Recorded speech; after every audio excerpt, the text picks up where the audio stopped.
अस्सलाम वालेकुम प्यारे बच्चों, हमारी आज की कहानी बहुत ही प्यारी है। इसका नाम है लालची मगरमच्छ की सज़ा। तो देखते हैं इसमें हमें आज क्या सबक मिलता है। हम अपनी कहानी को शुरू करते हैं। एक दिन एक खूबसूरत झील के किनारे एक बड़ा मगरमच्छ रहता था। इसका नाम चमक था।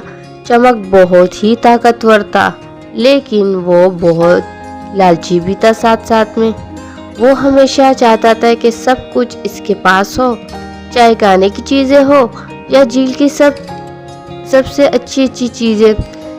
झील में दूसरे जानवर भी रहते थे, जैसे बतख, कछुआ और छोटी मछलियाँ।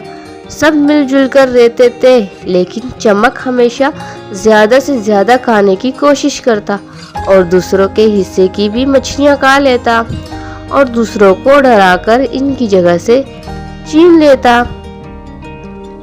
एक दिन चमक को एक बड़ा हिरन नजर आया। हिरन पर नजर पड़ी जो पानी पीने आया था।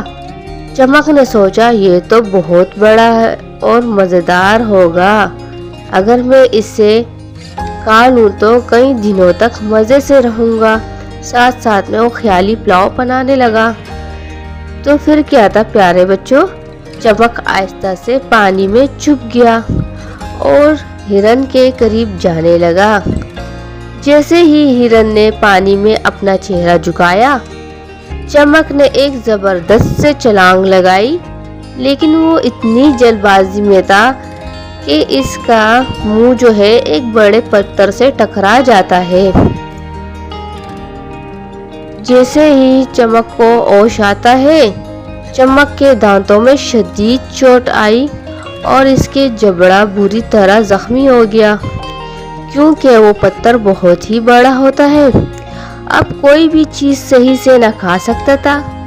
झील के दूसरे जानवर भी इसकी मदद नहीं की, क्योंकि वो दूसरे जानवरों को जब ठीक था, सेहतमंद था, बहुत ज्यादा तंग करता था और इसके दांतों में शदीद दर्द होने की वजह से तो खाने पीने से भी चला गया।